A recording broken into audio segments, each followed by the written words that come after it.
Breaking news आ रही है। रूस और चीन के जंगी जहाज अमेरिका के पास समंदर में घुस गए। अमेरिका के अखबार द वॉल स्ट्रीट जर्नल ने अपनी रिपोर्ट में दावा किया कि रूस और चीन के कम से कम 11 जंगी जहाज समंदर में एक साथ गश्त लगाते लगाते अमेरिका के अलास्का राज्य के बेहद करीब पहुंच गए। रूस और चीन के जहाजों पर नजर पड़ते ही अमेरिका में हड़कंप मच गया।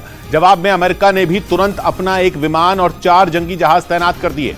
यानी अमेरिका की रूस और चीन से दुश्मनी अब बहुत आगे बढ़ती दिख रही है। रक्षा विशेषज्ञ आशंका जता रहे हैं कि अमेरिका और रूस और चीन के बीच चल रही हाई वोल्टेज तनाव तीसरे विश्व युद्ध की शक्ल भी ले सकता है, क्योंकि कहा जा रहा है कि ये चीन और रूस के जंगी जहाजों का अब तक का सबसे बड़ा बेड़ा था जो अमेरिका के इतने नजदीक जा पहुंचा। इसलिए रूस और चीन के 11 जहाजों को आगे बढ़ता देखकर अमेरिका ने भी अलास्का राज्य में अपने 4 जंगी जहाज और एक P-8 पोसाइडन विमान मैदान में उतार दिया।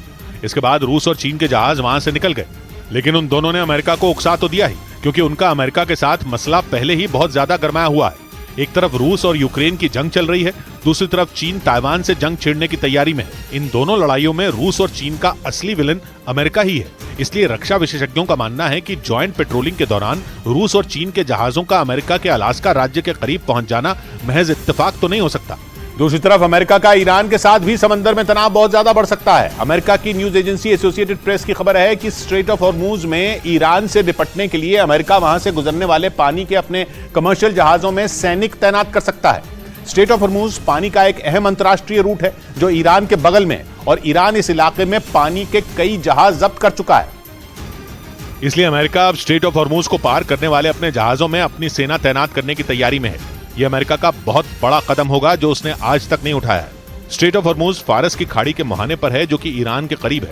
अब बात यह है कि दुनिया में कच्चे तेल की सप्लाई का लगभग 20% स्ट्रेट ऑफ हॉर्मूज से होकर गुजरता है, जिनमें अमेरिका के भी कई जहाज होते हैं। और ईरान अमेरिका पर दबाव बनाने के लिए बीते 4 साल से वहां लगातार जहाज पर जहाज जब्त करने में लगा है। अमेरिका कई बार ईरान को इसके खिलाफ चेतावनी दे चुका है, मगर ईरान के सिर पर जूं तक नहीं रेंग रही। इसलिए अमेरिका अब अपने जहाजों में सैनिक तैनात करने के बारे में सोच रहा है, मगर अमेरिका की ईरान की दादागिरी रोकने की कोशिश उसे और भड़का सकती है। और इसी तरह से ईरान से अमेरिका से जंग लड़ने की तैयारी तेज कर दी।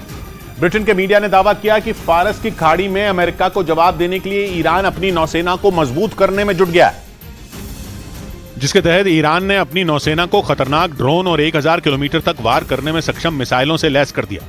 ब्रिटेन के मीडिया के मुताबिक ईरान ने अपनी नौसेना के जहाजों पर शाहिद 136 समेत कई दूसरे ड्रोन तैनात कर दिए। इसके साथ ही उसने अपने जंगी जहाजों पर कई क्रूज और बैलिस्टिक मिसाइलें भी तैनात कर दी, जिसका मतलब है कि ईरान फारस की खाड़ी में मौजूद स्ट्रेट ऑफ हॉर्मूज में चौकसी बढ़ाएगा। और अगर अमेरिकी सेना ने इस इलाके में कोई भी हरकत की तो ईरान उसे मुंहतोड़ जवाब देने में देरी नहीं करेगा। इस बीच सऊदी अरब के न्यूज चैनल अल अरबिया ने दावा किया कि लाल सागर में ईरान से निपटने के लिए अमेरिका ने अपने 3000 सैनिक भेज दिए। अमेरिका कई बार लाल सागर में ईरान पर अपने तेल टैंकरों को जब्त करने का आरोप लगा चुका है।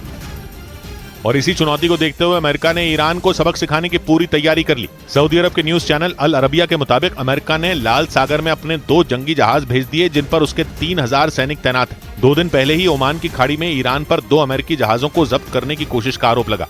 अमेरिका का आरोप है कि ईरान फारस की खाड़ी के अलावा लाल सागर में भी अपनी दादागिरी चलाता है, और उसने पिछले 2 साल में अमेरिका समेत कई दूसरे देशों के 20 से ज्यादा जहाज जब्त कर लिए।